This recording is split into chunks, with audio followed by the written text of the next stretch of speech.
Hello hello hello भाई लोग, कैसे हो आप। तो आज हमें ज्योग्राफी का लास्ट चैप्टर पढ़ना है, लाइफलाइंस ऑफ नेशनल इकोनॉमी। देखो भाई, बात की बात यह है, एकदम फुद्दू चैप्टर है, 10-15 मिनट में खत्म कर लेंगे, एक कहानी की तरह। और इसमें जो फैक्ट्स है, फिगर्स है, वो आपको एमसीक्यू और शॉर्ट क्वेश्चंस के लेक्चर में मिल जाएंगी। हम एक ही बार में थोड़ी पूरा खाना ठूस लेते हैं, उसका कुछ तरीका होता है, सलीका होता है। वैसे ही हमारे पढ़ने का और पढ़ाने का तरीका है। पहले कहानी की तरह पूरा चैप्टर समझ लेंगे, लास्ट में जो इम्पोर्टेंट फैक्ट्स फिगर्स है वो देखेंगे एमसीक्यू और शॉर्ट क्वेश्चंस के फॉर्मेट में। मतलब ये चैप्टर भूलने का कोई चांस ही नहीं है, समझे। तो चलिए शुरू करते हैं आज का चैप्टर। इंडेक्स देखते हैं क्या क्या पढ़ना है। तो हमें इंट्रोडक्शन देखना है, बाद में transport, communication, international trade, tourism as a trade, ये 4 चीजें देखनी है। ट्रांसपोर्टेशन में बहुत ज्यादा सब टाइप्स है, वो पहले देखते हैं। अब ट्रांसपोर्टेशन में क्या क्या आता है, एक होता है लैंड का ट्रांसपोर्टेशन, दूसरा वाटर और तीसरा एयर। ये 3 तरीके हैं जो सब आपने आपके आंखों से देखे होंगे या फिर मूवीज में देखे होंगे। कैसा है क्लासिफिकेशन, तो रोडवेज, रेलवे,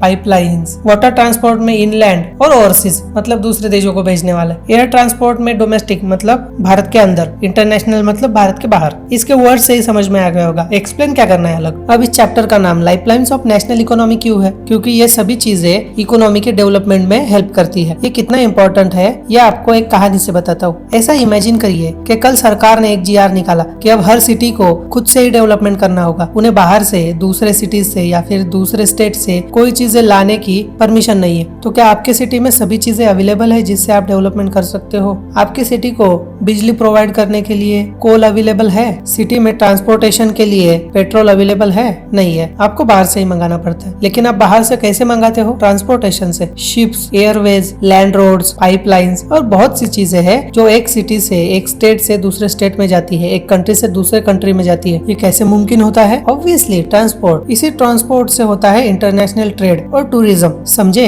अब आप कभी नहीं भूलोगे, मुझे गारंटी है। अब यहाँ तक पहुँच गए हो तो लाइक और सब्सक्राइब तो आपने किया ही होगा, नहीं किया है तो आप भी कर दो। आपको पढ़ाने का बहुत बड़ा टारगेट रखा है भाई, आपका सपोर्ट तो लगेगा ना। पहला टॉपिक है रोडवेज। अब इंडिया के रोडवेज वर्ल्ड में 2 नंबर है। पहले अमेरिका है 6.8 मिलियन और उसके बाद हम आते हैं 6.3 मिलियन। बहुत पास है, कभी भी क्रॉस कर देंगे इनको। अब रोडवेज रेलवे से अच्छे होते हैं, ऐसा क्यों? पहले तो कंस्ट्रक्शन कॉस्ट रेलवे के कॉस्ट से कम होती है भाई। रेलवे की एक ट्रैक तैयार करने को कितना खर्चा आता होगा, उससे तो रोडवेज कम कीमत में तैयार होते होंगे। और टिचकुले कंपनी जैसी फ्रॉड रोड तैयार करने वाली कंपनी हुई तो फिर गड़बड़ हो सकती है। और दूसरी बात यह है कि ये रोडवेज हर जगह पे पहुंच सकते हैं, रेलवे हर जगह नहीं जा सकती, उसके कुछ लिमिटेशंस है। लेकिन रोड को तो हम घुमा घुमा कर कहीं से भी कहाँ तक भी पहुंचा सकते हैं। अब लोग लद्दाख में जाते हैं, वहाँ ट्रेन थोड़ी है, जाते हैं बाइक से घूमने, क्योंकि वो कन्वीनियंट है। वहाँ तक रोडवेज इजीली पहुंच सकते हैं, ट्रेन नहीं। बुक में ऐसा कहा गया है कि रोड ट्रांसपोर्ट कम लोगों के लिए या छोटे सामान के लिए अच्छा है, मतलब किफायती है। मुझे तो नहीं लगता, मतलब मैं ट्रेन को भी प्रेफर करता हूँ, सेफ्टी भी रहती है और मजा तो अलग ही आता है भाई ट्रेन में। पर ठीक है, इनका कहना है तो मान लेते हैं, पेपर में लिख देंगे। रोड एक और तरीके से इम्पोर्टेंट है। अब देखो, कई जगह पे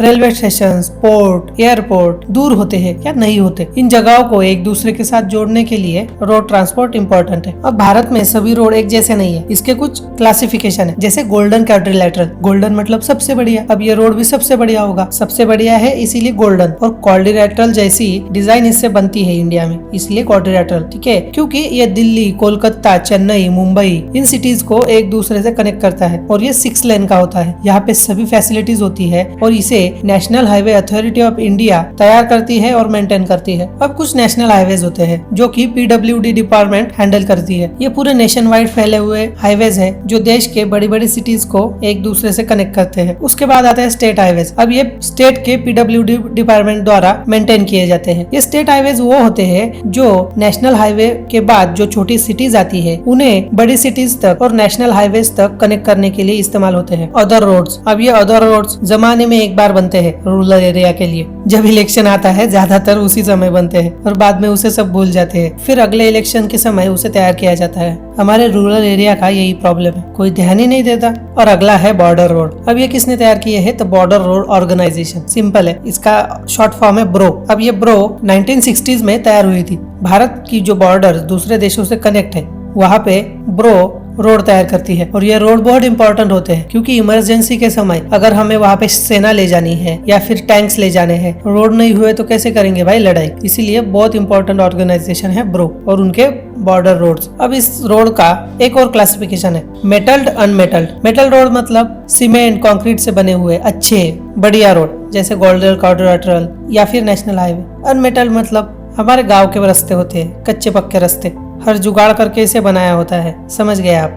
अब इन रोड ट्रांसपोर्टेशन की प्रॉब्लम क्या होती है? पहली प्रॉब्लम तो ये है कि हमें लगता है अमेरिका के बाद हमारा ही सबसे ज्यादा रोड ट्रांसपोर्टेशन है, पर इस रोड ट्रांसपोर्टेशन में 50% रोड अनमेल्टेड है, मतलब मिट्टी से बने हुए हैं या फिर सिटीज में नहीं है, गांव में है। ये तो बहुत बड़ी प्रॉब्लम है। अब नेशनल हाईवेज है, लेकिन बहुत बार आप देख लो इतने भंगार होते हैं नेशनल हाईवे, लेकिन उसका टोल लिया जाता है। ये तो अलग सिस्टम चल रहा है। और जब ये नेशनल हाईवे किसी सिटी के अंदर से जाते हैं तब वो बहुत छोटे हो जाते हैं और ट्रांसपोर्टेशन भी बहुत स्लो हो जाता है। अब अपना फेवरेट ट्रांसपोर्टेशन है भाई रेलवेज। रेलवे इंडिया का सबसे बड़ा ट्रांसपोर्टेशन मीडियम है। रेलवे में जो सफर का मजा आता है वो कहीं और नहीं, और लॉन्ग डिस्टेंस के लिए तो रेलवे ही प्रेफर करते हैं लोग। एडमिनिस्ट्रेशन, फिजियोग्राफी और इकोनॉमिक डिस्ट्रीब्यूशन को देख के हमारे इंडियन रेलवे को 16 जोन्स में अलग अलग डिवाइड किया गया है और हमारे इकोनॉमी में इसका इम्पोर्टेंस बहुत ज्यादा है। बहुत से बार आपने पेट्रोल के टैंक या फिर कोल रेलवे से ले जाते हुए देखा होगा, जो कि बहुत कम प्राइस में होता है। अगर यही हमें रोड ट्रांसपोर्ट से करना पड़े तो बहुत खर्चा होगा,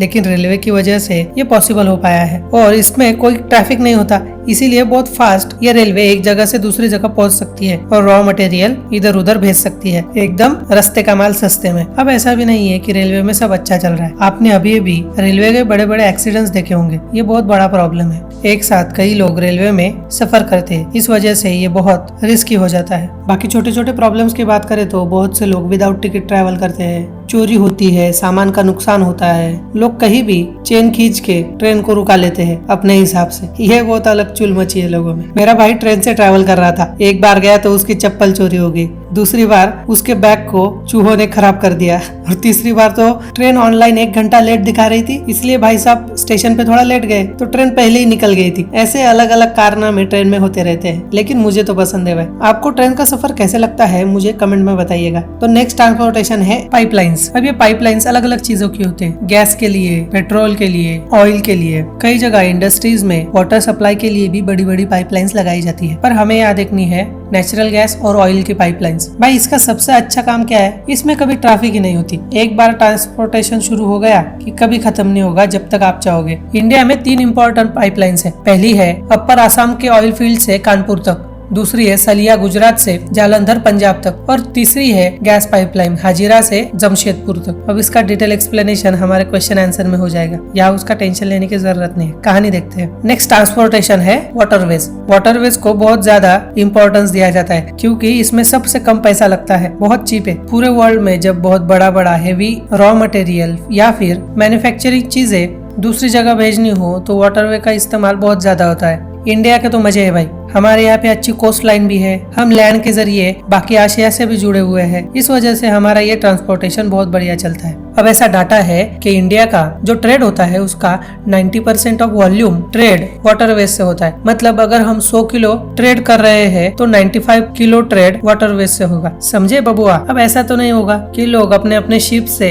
माल का ट्रांसपोर्टेशन करते होंगे, नहीं, ये एक सिस्टम लगी हुई है इंडिया में। बड़े बड़े पोर्ट्स होते हैं इंडिया में, 12 बड़े बड़े पोर्ट्स है और छोटे 187 पोर्ट्स है, जिससे ये ट्रांसपोर्टेशन इजीली होता रहता है। उसमें से मुंबई सबसे बड़ा पोर्ट है, ये याद रखना। अब आता है एयरवेज। अब हवा की बातें करते हैं, ये तो बहुत फास्ट है भाई। दिल्ली से मुंबई में ट्रेन से आने को लगते हैं 20 घंटे 20 आवर्स, और प्लेन से 2 घंटे। समझ रहे हो कितना ज्यादा कन्वीनियंट और फास्ट है। हाँ, मुझे प्लेन में डर लगता है, ये बात अलग है। आपको भी प्लेन में डर लगता है क्या? कमेंट में बताओ जरा। और हाँ, एयर ट्रांसपोर्ट की एक बढ़िया बात है, ये कहीं भी पहुंच सकता है। मतलब प्लेन ना पहुंचे तो हेलीकॉप्टर चला जाएगा, लेकिन हम दूर दराज की एरिया में माउंटेन्स पर एयरवेज के जरिए जा सकते हैं। और ये 2 तरीके से चलता है, इंटरनेशनल और डोमेस्टिक। डोमेस्टिक मतलब देश के अंदर अंदर, और इंटरनेशनल मतलब अमेरिका जाना हो, इंग्लैंड जाना हो, वहाँ पे। अब हम देखते हैं कम्युनिकेशन। जियो के आने के बाद तो कम्युनिकेशन इतना बढ़ गया है कि लोग एक ही घर में अलग अलग जगह पे हुए तो कॉल पे बात करते हैं। मुझे भी खाना खाने के लिए बुलाने के लिए मॉम डैड कॉल करते हैं, आवाज नहीं देते। अब ये कम्युनिकेशन 2 तरीके से होता है, पर्सनल और मास।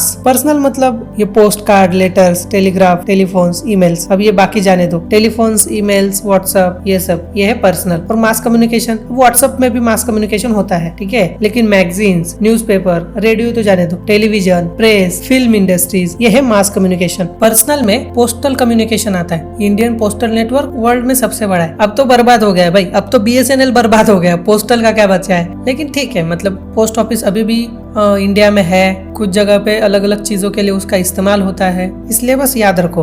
अब इंडिया का टेलीकॉम नेटवर्क एशिया में सबसे बड़ा है, अभी तो वो बढ़ते ही जा रहा है। जियो के आने की वजह से नेटवर्क, इंटरनेट, टेलीकॉम बहुत ज्यादा डेवलप हो गया है इंडिया में, और वो हर चीज के लिए इस्तेमाल होता है, कम्युनिकेशन के लिए, एंटरटेनमेंट के लिए, अवेयरनेस के लिए, हर चीज के लिए लोग अब टेलीकॉम का मतलब मोबाइल फोन्स का इस्तेमाल करते हैं। आपके मम्मी पापा के जमाने में रेडियोज हुआ करते थे, मैच भी वो रेडियो पे सुनते थे भाई, इतना बढ़िया वो जमाना था। उसे आकाशवाणी कहा जाता था, ऑल इंडिया रेडियो। अब यूट्यूब पे इतने पॉडकास्ट होते हैं कि रेडियो के पॉडकास्ट सुनने को किसे टाइम है, समझे।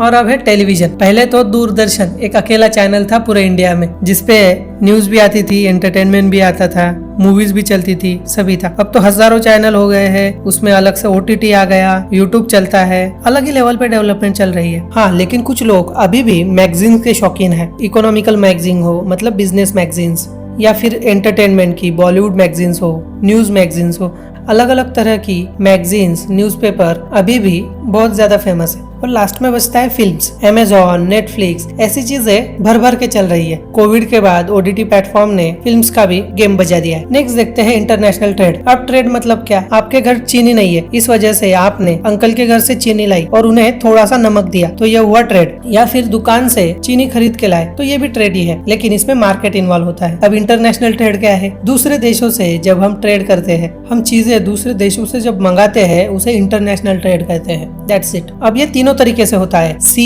एयर और लैंड। अब लैंड रूट कैसे, तो पाकिस्तान तो हम नहीं करते हैं ज्यादा ट्रेड, लेकिन बांग्लादेश, नेपाल, यहाँ पे लैंड से ट्रेड होता है, दूर की जगह पे एयर या फिर शिप से। अब बैलेंस ऑफ ट्रेड का सीन क्या है, बैलेंस ऑफ ट्रेड मतलब जितना हम इंपोर्ट करते हैं उतना ही एक्सपोर्ट करना, या फिर हमारा एक्सपोर्ट ज्यादा होना, क्योंकि इंपोर्ट से हमारा पैसा बाहर के देशों में जाता है, इस वजह से हमें एक्सपोर्ट करना भी इम्पोर्टेंट है। जब इंपोर्ट से एक्सपोर्ट ज्यादा होगा, उसे कहेंगे फेवरेबल बैलेंस ऑफ ट्रेड, मतलब पॉजिटिव ट्रेड। हम ज्यादा चीजें एक्सपोर्ट कर रहे हैं, उनसे ज्यादा पैसे मिल रहे हैं, और इंपोर्ट कम है, इस वजह से हमारे कम पैसे बाहर के देशों में जा रहे हैं, सिंपल। और इसके अपोजिट हुआ, मतलब इंपोर्ट ज्यादा हुआ, एक्सपोर्ट कम हुआ, तो वो होगा अनफेवरेबल बैलेंस ऑफ ट्रेड, मतलब निगेटिव ट्रेड। अब हम देखते हैं टूरिज्म एज ए ट्रेड। अब इंडिया पूरे वर्ल्ड में इतना फेमस है, इतनी फेमस जगह है इंडिया में, ये फॉरेनर्स हमारे यहाँ पे बहुत ज्यादा घूमने आते हैं और हमें प्रॉफिट मिलता है। गली गली में घूमने वाले व्लॉगर्स की वजह से तो ये सब और भी इंक्रीज हो गया है। भारत के 15 मिलियन से ज्यादा लोग डायरेक्टली टूरिज्म इंडस्ट्री से जुड़े हुए हैं, यानी वो मुनाफा कमाते हैं टूरिज्म से।